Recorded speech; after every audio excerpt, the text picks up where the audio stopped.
Hi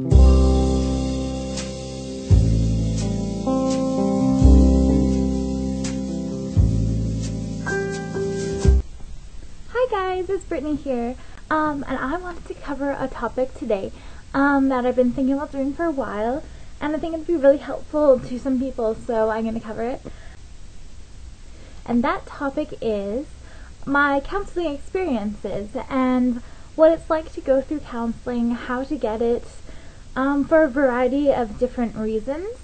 And I just want to help people who are seeking out counseling, or perhaps they're younger and they have to get parental permission, which you don't always have to have, but they want to know what the experience is going to be like, if it's going to be confidential, that kind of stuff, and they're just nervous about it. I really want to help you guys because I've been there, and if I had this resource, I would be very thankful for it. So hopefully I can help you.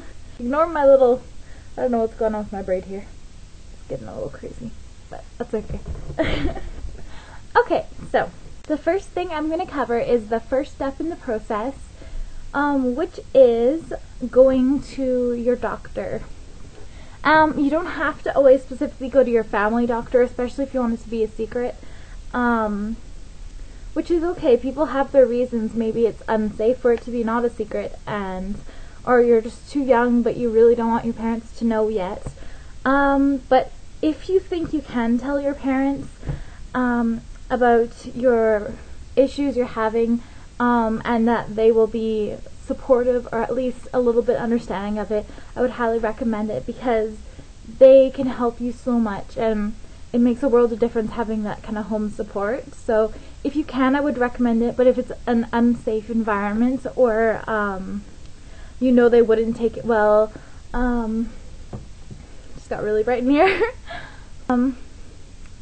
then you can go to a clinic and just get signed on with one of the doctors there.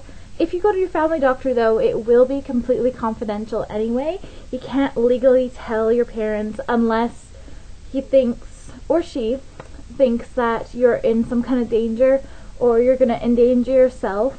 Then he has a legal right to do something, to either send you up to the hospital, or inform someone that can help you. But they will be very careful about this too. Like, the only time they will actually take action for you is if, like, you're threatening to cut yourself, or you're threatening, like, suicide, or threatening to hurt someone else, and you're really serious about it and you're just out of control.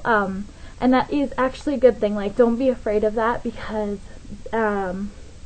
if you're in that kind of mindset, sometimes you need someone else who's thinking clearly, who can help you and give you the resources that you need. And even if they do take you to the hospital or whatever, it actually is a really good thing, because they can get you the help that you need. They can give you a safe place until the urge passes, and they'll just kind of take care of you. They'll never force you into anything really scary or give you medication without your permission. Everything has to be within your permission. You're in complete control of the situation. So yeah, don't worry. There's a couple different ways you can go about getting into counseling.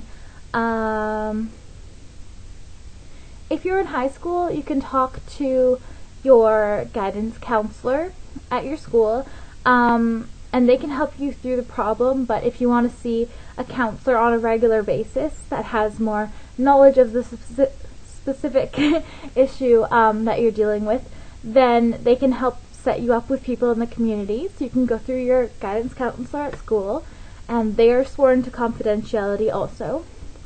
So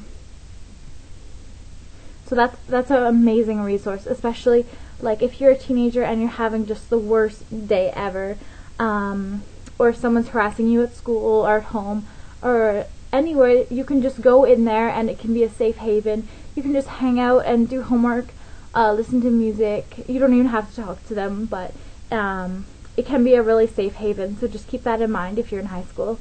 And if you're in university, they have it there also. They have counselors that are on campus, so they can really help you. You just have to ask, find out who it is, and then walk in, like make an appointment with them at the front desk. They won't ask you any personal questions. you just walk in and let them know what's going on, and they'll try to help you. But if you want to get it set up with a counselor in the community for something specific like OCD, depression, anxiety, that kind of stuff, you can go through your doctor. Like I said, what you do is set up an appointment. You don't have to say for what.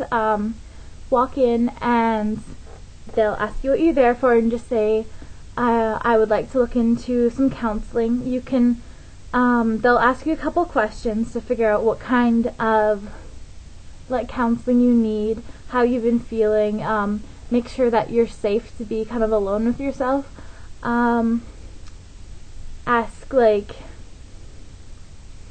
sometimes they'll try to set you up on medications if they think if it would be helpful, but that's completely up to you. You have every right to say no if you don't want to be on medication, or you'd like to see a counselor first. And yeah, they'll set you up with one.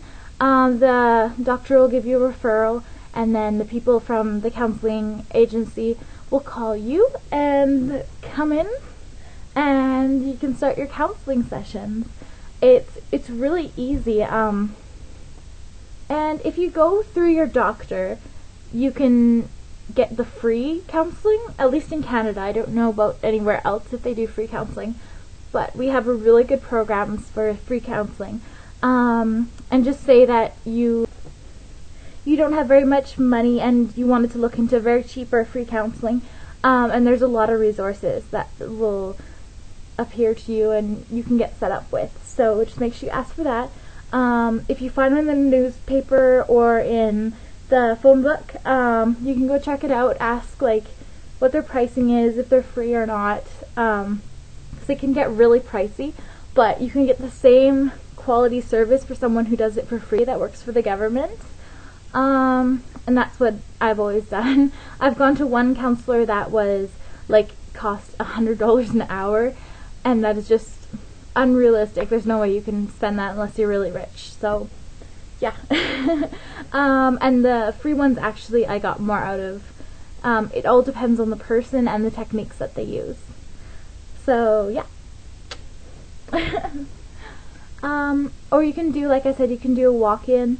Just go to one of them and self-refer yourself, and they'll get the intake process started. And my next video will be on that intake process, getting yourself situated with the right counselor and actually getting in.